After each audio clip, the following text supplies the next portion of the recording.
અમૃતાઝ veg kitchen ગુજરાતીમાં આપ સૌનું સ્વાગત છે। આજે આપણે ઇટાલિયન ડેઝર્ટ તિરામીસુ બનાવીશું। ખૂબ જ ટેસ્ટી લાગે છે અને ઓરિજિનલ ટેસ્ટ એનો કેવો છે એ તમને મારી આ રેસીપી ઉપરથી ખબર પડશે। તો ચાલો જોઈએ કેવી રીતે બને છે। અને હા, મારી ચેનલને સબસ્ક્રાઇબ કરવાનું ના ભૂલશો અને બેલ આઇકોનને પણ ક્લિક કરજો, જેથી તમને મારા આવાવાળા વિડીયોઝની જાણકારી મળતી રહેશે।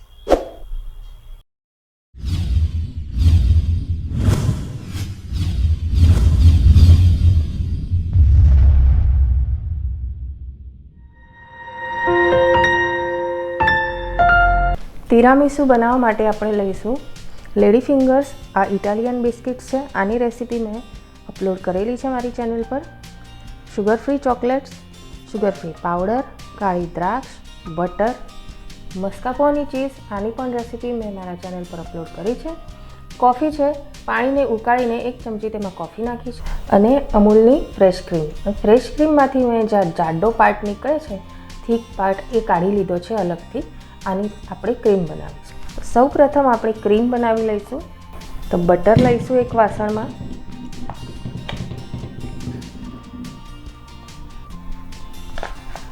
વન-થર્ડ કપ બટર લીધું છે,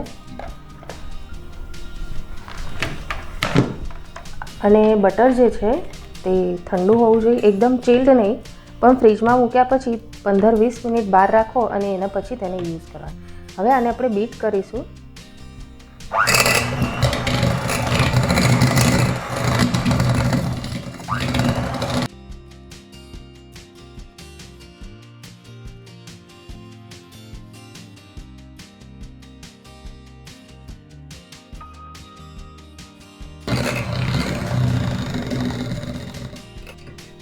તમે જોઈ શકો છો બટરનો કલર ચેન્જ થઈ ગયો છે। હવે તેમાં શુગર ફ્રી પાવડર નાખીશું। શુગર ફ્રી પાવડરને મેં મિક્સરમાં પીસી લીધું છે। શુગર ફ્રી પાવડર જે હોય છે તે કકરો હોય છે, તે માટે ક્રીમ બનાવવું હોય તો એને મિક્સરમાં પીસી લેવું જરૂરી છે।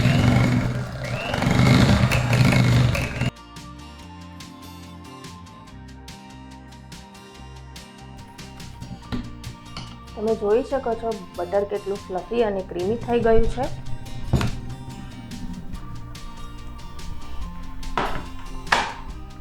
હવે તેમાં આપણે અમૂલનું ફ્રેશ ક્રીમનો જે જાડો ભાગ મેં કાઢીને નાખ્યો હતો એ તેમાં એડ કરીશું।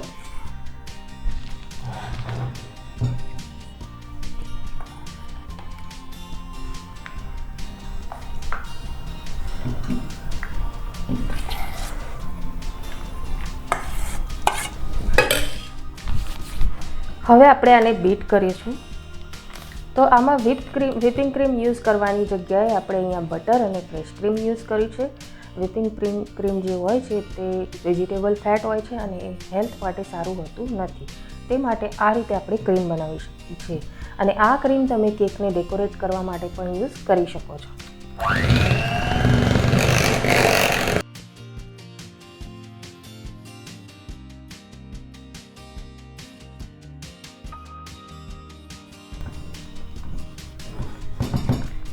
તો વિપિંગ ક્રીમ તો આપણે બનાવી લીધું છે, એ પણ શુગર ફ્રી। માર્કેટ પર તમને આવું વિપિંગ ક્રીમ ક્યાંય નહીં મળવાનું જે હેલ્ધી હોય।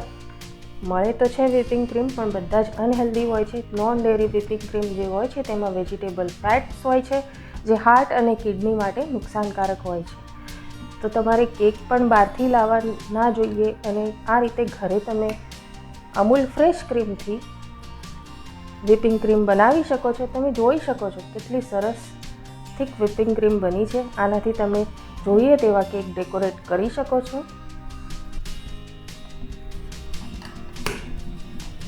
અને 45 ડિગ્રીમાં પણ આ ક્રીમ મેલ્ટ નથી થતી। હવે આપણે આ જે મસ્કાપોની ચીઝ છે તે આમાં નાખીશું અને આને મિક્સ કરીશું। તો મસ્કાપોની ચીઝનો એક અલગ જ ફ્લેવર હોય છે, જે તિરામીસુમાં હોવો જ જોઈએ। જો તમને ઓરિજિનલ તિરામીસુ ઇટાલિયન ડેઝર્ટની ટેસ્ટ જોઈતો હોય તો તેમાં તમારે આ મસ્કાપોની ચીઝ એડ કરવું જરૂરી છે। આને આપણે પહેલાં આ રીતે મિક્સ કરી લઈશું સિમ્પલ સ્પેચ્યુલાથી। ખૂબ જ સરસ થીક ક્રીમ આપણે તૈયાર થઈ છે।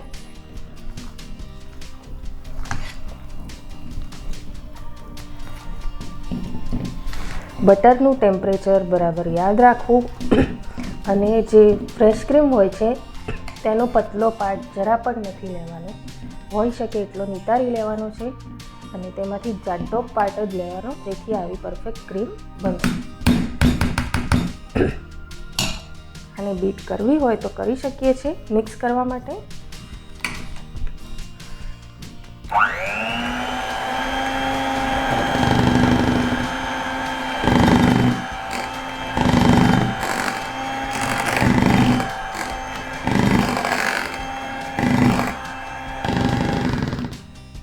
તો આ સરસ મિક્સ થઈ ગયું છે.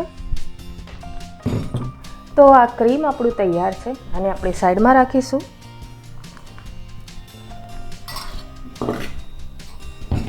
અહીંયા મેં કાળી દ્રાક્ષ લીધી છે. એકચ્યુઅલી ઇટાલિયન તિરામીસુ જે છે તેમાં જે લેડી ફિંગર્સ હોય છે એગ નાખ્યા હોય છે, ઈંડાવાળા હોય છે. આપણે એગલેસ અને શુગર ફ્રી બનાવે છે અને ઘઉંના લોટમાંથી બનાવે છે. ઓરિજિનલ જે લેડી ફિંગર્સ હોય છે એ મેદાથી બનાવેલા હોય છે અને આમાં વાઇન યુઝ કરવામાં આવે છે. તો આપણે વાઇનની જગ્યાએ અહીંયા મેં કાળી દ્રાક્ષ લીધી છે અને પીસી લઈશું.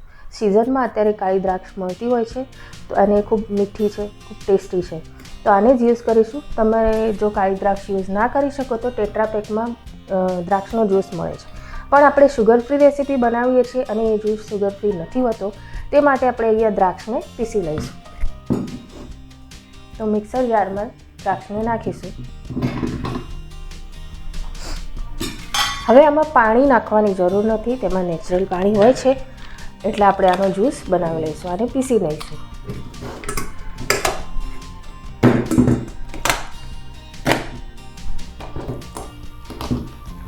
તમે જોઈ શકો છો પાણી નાખ્યા વગર પણ તેનો સરસ જ્યુસ નીકળ્યો છે.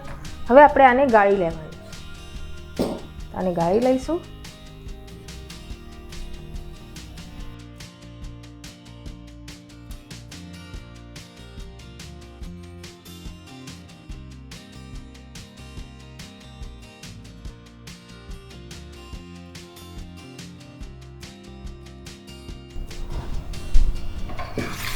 તો આ દ્રાક્ષનો જ્યુસ તૈયાર છે. સરસ જાડો જ્યુસ છે. આને શું કરીશું તો આ જ્યુસને આપણે કોફી સાથે મિક્સ કરી લઈશું.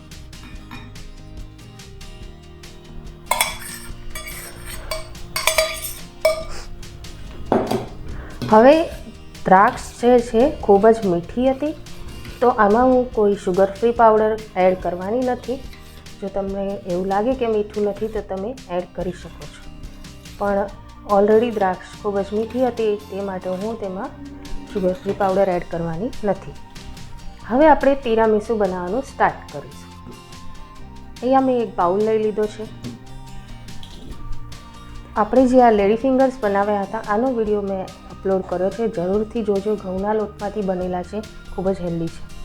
આને આપણે આ કોફી અને દ્રાક્ષના મિશ્રણમાં ડીપ કરીશું. સારું એવું ડીપ કરવાનું છે, પછી કાઢીને આમાં સેટ કરવાના છે. તો આમાં સારી રીતે સેટ કરવાના છે. હવે આમાં શું છે કે તમારી પાસે જો સ્ક્વેર શેપનો આવી રીતે ગ્લાસ બાઉલ હોય અથવા એલ્યુમિનિયમનું કેક ટીન હશે તો પણ ચાલશે, એમાં તમે મૂકી શકો છો. ગ્લાસનું હોય તો ખૂબ જ સરસ. હવે આ જ રીતે ડીપ કરીને આપણે આ બધા લેડી ફિંગર્સ છે તે આમાં ગોઠવી રાખીશું.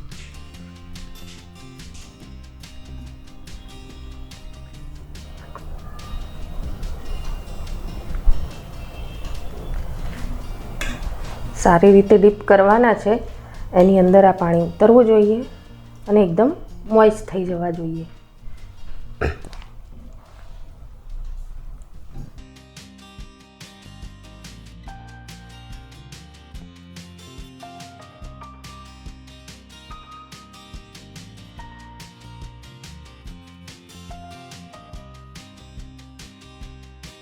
કોઈ પણ ખૂણો છૂટવો ના જોઈએ એ રીતે આને ગોઠવવાના છે. તોડીને ગોઠવવા પડે તો આ રીતે જે રીતે હું તોડીને ગોઠવું છું નાની નાની જગ્યામાં, એ રીતે એને ગોઠવવાના છે.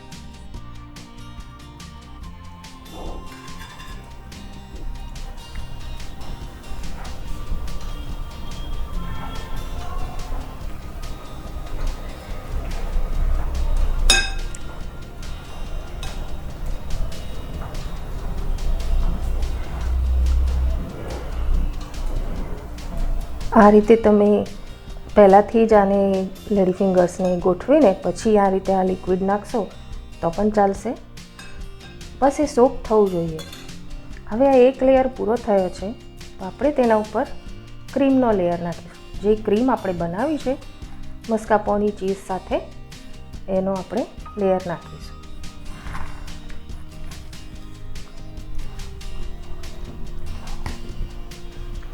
ભરપૂર ક્રીમ નાખવાનું છે અને તેને બરાબર સ્પ્રેડ કરવાનું છે. બધી બાજુથી સ્પ્રેડ કરવાનું છે, જરા પણ જગ્યા છૂટવી ના જોઈએ.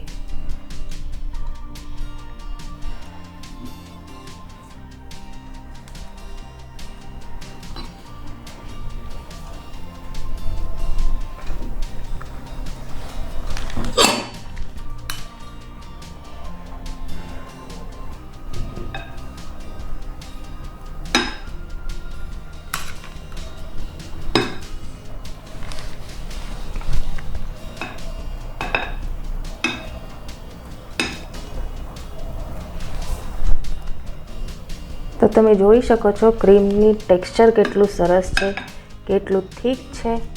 તમે આનાથી ડિઝાઇન્સ પણ બનાવી શકો છો અને ટેસ્ટી તો ખૂબ જ છે. હવે આ એક લેયર પૂરો થયો. અહીંયા મેં ચોકલેટ લીધી છે. આ પણ હોમમેડ શુગર ફ્રી ચોકલેટ છે. આની રેસીપી મેં ઓલરેડી અપલોડ કરેલી છે. તો અહીંયા ચોકલેટ સ્પ્રેડ કરીશું. તમારે જોઈએ એ પ્રમાણમાં અહીંયા ચોકલેટ સ્પ્રેડ કરવાની છે. આપણે આજે ચોકલેટ ફ્લેવરનું તિરામીસુ બનાવીએ છીએ. આમાં ઘણા બધા ફ્લેવરના તિરામીસુ તમે બનાવી શકો છો.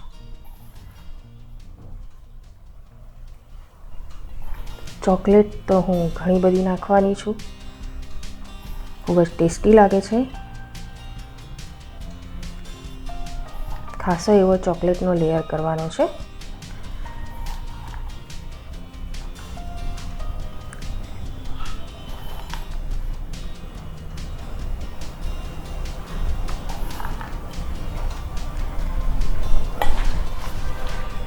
હવે આ પ્રોસેસ આપણે રિપીટ કરવાની છે જ્યાં સુધી આ બાઉલ ભરાઈ ના જાય.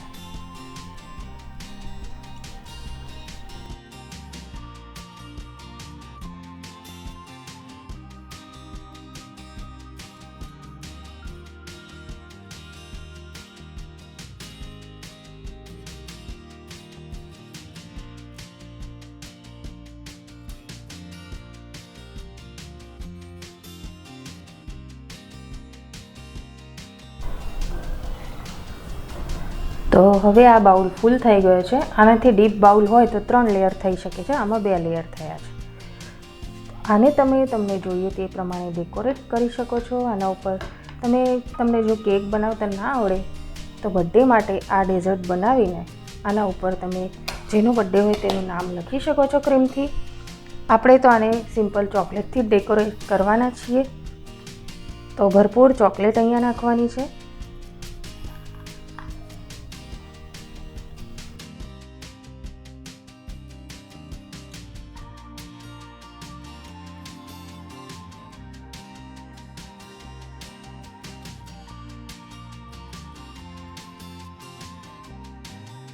આને આપણે ચેરીસથી અથવા કેન્ડીડ ફ્રૂટ્સથી પણ ડેકોરેટ કરી શકીએ છીએ.